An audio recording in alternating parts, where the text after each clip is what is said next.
everyone. Welcome to the Arm Coach Podcast, episode 73. How are you doing? Today, we're diving into one of my absolute favorite topics, the way our brains take things in our environment that are totally intangible and somehow make them tangible. It's honestly fascinating. And there's so much here that can shift the way you think about toning your arms, your habits, and even how you show up for yourself day after day. So much of what I talk about with you is your emotions, your urges, those automatic thoughts and cravings. All these things you can't literally see or touch. They're intangible. And because of that, they often feel mysterious, slippery, or even out of your control. But here's the thing. Humans don't love mystery. We have this deep drive to understand. We want to label things, explain them, figure them out. That's actually one of the amazing things about language. It helps us take the unknown and make it known. It helps us take something intangible like your desire to skip a workout or overeat after a stressful day and put words around it so it's not this giant foggy cloud anymore. Growing up, my grandmother was actually my elementary school teacher. Wild, right? So, language, stories, and learning were literally baked into my everyday life. She had such a precise way of teaching us all the rules, the spelling, the grammar, what was right and what was wrong. But fun fact, the very first poet she introduced me to was E. Cummings, who pretty much ignored every grammar rule that ever existed. His punctuation is all over the place, his spacing and line breaks are chaotic, and he doesn't even capitalize his own name. And still, she loved his work, which kind of cracked me up because it went against everything she taught. Being the granddaughter and student of an elementary school teacher was both a blessing and, let's be honest, a tiny curse. On one hand, I always had someone who could answer any question I had about language. On the other hand, I never bothered to learn it myself because I could just ask her. Now, when I realized we'd be talking today about metaphors and how to actually use them to change the way you think about your arms, your workouts, and your consistency, I had this little moment of panic like, wait, is this a metaphor or a simile? Because here's the deal. Technically, a metaphor states a direct comparison, like toning your arms is a journey, while a simile uses like or as, like my journey to toned arms is like climbing a hill. But honestly, for our purposes, it doesn't matter. What matters is that you start using comparisons to make sense of the things that feel vague and fuzzy right now. Because here's what I want you to see. The language you use to describe your arm journey, your habits, your urges to skip a workout, your thoughts about discipline, it can either empower you or completely hold you back. So we're going to pay attention to that. We're going to start using language intentionally so you can turn the unknown into something known and the intangible into something you can actually work with. So here's the thing. The think, feel, act cycle, this is at the core of everything I teach inside Arms by Kristine. Your thoughts create your feelings, and your feelings drive your actions. That means if you want toned, sculpted arms, or honestly, any kind of lasting change, you have to start by paying attention to your thoughts. You have to notice the words and language you're using with yourself every single day. Because remember, your thoughts are just sentences in your mind. That's it. They're built out of language. So the way we're making the unknown known or by choosing certain words, certain comparisons, certain stories, that is going to shape how you feel. And how you feel is going to shape what you do next, whether you skip your workout or show up, whether you give in to that all or nothing thinking or keep going, whether you build self trust or keep breaking promises to yourself. I love teaching my clients to look at this because most of us were never taught how to describe what we're feeling, let alone how to translate that into action. Think about it. Growing up, did anyone ever pull you aside and say, hey, let me explain what's actually happening in your body when you feel an emotion? Your heart speeds up, your breathing changes, your muscles tense or soften, hormones start flooding your system, your digestion shifts, your nervous system lights up. No one teaches us that. So we feel these physical changes and we're like, whoa, something must be wrong.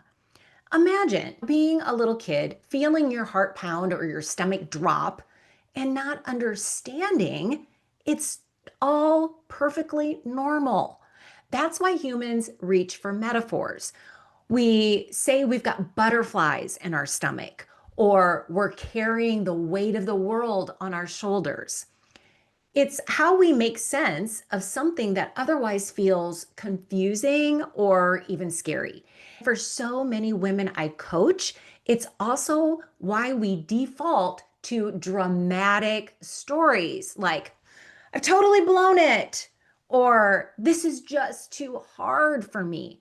Because those metaphors, even the unhelpful ones, give shape to something we don't fully understand. Inside Arms by Kristine, I teach you how to clean this up, how to choose a language that actually helps you. So you can turn all those mysterious urges and emotions into something known and manageable. That's when everything changes. Because once you start using words that serve you, your feelings shift. And when your feelings shift, your actions follow. That's how you build the habits that lead to strong, toned arms and the kind of woman who keeps her promises to herself. Here's the problem. Sometimes metaphors can actually be pretty unhelpful, especially when you're first learning how to navigate your emotions on this journey to stronger, more sculpted arms. I see this all the time inside Arms by Kristine. When women start doing this work, they often default to using really intense or dramatic metaphors to describe how they feel. Not all metaphors are bad, but some of them absolutely can work against you, especially when it comes to describing your emotions. I was coaching one of my clients recently, and we were exploring her feelings of anxiety. We'd identified that anxiety was what she was experiencing. And from there, one of the main things that I teach is to focus on what's actually happening in your body. Because until you understand that, it's so easy to keep telling yourself, oh, I can't handle this, or this is too much, or I just want to escape. Most people never pause to question that. They're just like, why would I want to feel anxiety? That's terrible. And if you asked your girlfriends, most of them would say the same. Of course, we don't want to feel anxious because we're taught that negative emotions mean something's gone wrong. But inside Arms by Kristine, we flip that script. We start to get super curious. We look at what exactly are you moving away from? Why do you believe that you can't stay with this feeling for even a minute longer? Why does your brain rush to numb out or distract with food, wine, skipping the workout, anything but feeling it? When you get specific about the physical sensations tied to your emotions, you begin to totally change the conversation with yourself. So, this client, I asked her, what does anxiety actually feel like in your body. And because this was brand new for her, she reached for a metaphor. She said, it feels like I have a ton of bricks on my chest and a vice grip on my forehead. And I mean, talk about vivid. If you've never used a vice grip, they're basically adjustable pliers that clamp down and lock in place. Super pleasant to imagine on your forehead, right? This is what I see so often. When you're first trying to describe what's happening inside your body, your brain pulls up these really dramatic metaphors because in the moment, it feels dramatic. But think about it. Describing anxiety as a ton of bricks crushing your chest or a vice grip on your forehead is a thought. It's language. And that language amps up the discomfort even more. So the very words you're using to try to understand your feelings can actually make them feel worse, which is the exact opposite of what we want when we're trying to build better habits, show up for our workouts, or stay consistent with the things that matter. Instead, what I teach inside Arms by Kristine is how to move toward more neutral, factual descriptions of what's happening in your body, because that's how you keep things manageable and grounded. It might sound like my heart is beating faster, my chest feels tight, my jaw is clenched, my stomach is fluttering, my hands are cold, there's a slight pressure on my forehead. Do you see the difference? When you describe what's happening in simple, direct terms, it doesn't pile on extra fear or drama. It gives you something concrete to work with. And that's exactly how you start to build real resilience, not just in your mindset, but in sticking with the small daily actions that lead to the strong toned arms you want. Now, listen, okay, I get it. As I listed off those physical sensations just now, you might have been thinking, Kristine, none of that sounds great either. But here's what I want you to notice. Those descriptions were all neutral, no drama, no judgment. There's a huge difference between saying, my chest feels tight and there's pressure on my forehead versus I have a ton of bricks on my chest and a vice grip on my forehead. One is simply observing, the other instantly ramps up your nervous system. So I want you to really sit with this. The way you describe your experience matters. If you're already feeling something uncomfortable, maybe it's anxiety, frustration, self-doubt, boredom, or insecurity, then you start using language that makes it sound dangerous or unbearable. What do you think happens? You layer more negative emotion on top of what you were already feeling. That's when I see women spiral, not because of the original urge to skip a workout or overeat or scroll Instagram instead of showing up for their arms, but because the story they're telling themselves about that urge becomes overwhelming. That's why inside Arms by Kristine, one of the first things I teach is how to slow down and tune into the physical experience of emotion without judgment. This alone changes the game. It helps you stop making your emotions the enemy and start working with them instead of against them. Now, to be clear, I am not anti-metaphor. When used well, a metaphor can actually be a powerful tool for shifting how you think and feel. In fact, I had a client recently who gave the most brilliant example. She's been practicing sitting with her urges instead of reacting, which is a big focus inside the program. And she said to me, it kind of feels like wearing an itchy sweater.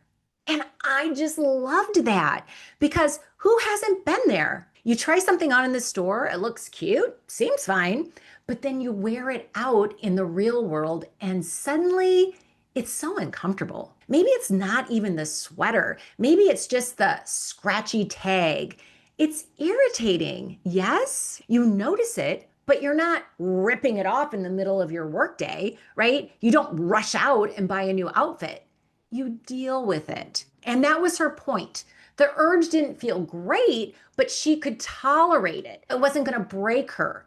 That one shift from, I can't take this, I hate it, make it stop, to, this isn't my favorite, but I can handle it. It's huge. It's the difference between giving up and following through, between quitting on yourself and becoming the woman who shows up no matter what. Think about your urges that way, like an itchy sweater. You don't love it, but it's not a crisis. You can still do your arm workout. You can still prep your food. You can still follow your plan. And that's what we practice inside Arms by Kristine, learning how to build that calm resilience and stop making your discomfort mean that something's wrong, because nothing's gone wrong. You're just rewiring patterns that don't serve you anymore. Do you see how this works? How you can actually compound your discomfort by using unhelpful metaphors or dramatic language, telling yourself things like, this is unbearable, I can't stand it, when really it's just an uncomfortable urge or feeling. But when you choose a more helpful metaphor, something like, my urge is kind of like an itchy sweater, suddenly that changes everything. It becomes less threatening, more tolerable. Just that small shift in how you describe it can completely change how you feel. I know some of you might be thinking, okay, Kristine, but that metaphor doesn't land for me. I had someone in Arms by Kristine say that to me recently. She was like, yeah, but if it's an itchy sweater, I can just take it off. I can't take off my urge to skip my workout or overeat. I can't snap my fingers and make it disappear. So I offered her a different example. I said, all right, what about uncomfortable underwear? I think we've all been there. You put on a pair in the morning, head out the door, and halfway down the street, you're like, oh, this was a bad choice. I'm never wearing these again. But realistically, what do? You get through your day. You deal with it. You're not sprinting into Target to buy a new pair. It's mildly annoying, sure, but it's not a crisis, right? Now, for her, that metaphor clicked. For someone else, it might be the itchy sweater. For you, it might be something totally different. The point is to really pay attention to the language you're using. Is it helping?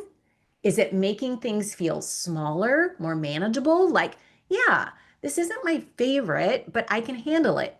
Or are you making it feel bigger and scarier? Like telling yourself there's a ton of bricks on your chest and a vice grip on your forehead. Because that kind of language doesn't just describe what you're feeling, it intensifies it. It piles negative emotion on top of what was already uncomfortable. That's why you have to be intentional. Use metaphors wisely. Always pause and ask, is the way I'm describing this making me feel calmer, more capable, more willing to stay with it? Or is it making me feel even worse?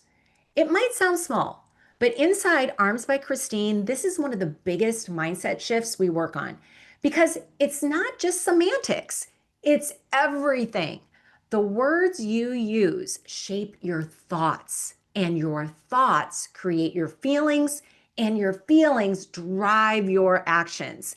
That's the think, feel, act cycle. It's how you build trust with yourself. It's how you keep showing up and ultimately get those beautifully strong, toned arms and the unshakable confidence that comes with them. All right, ladies, that's what I've got for you this week, and I will see you next time.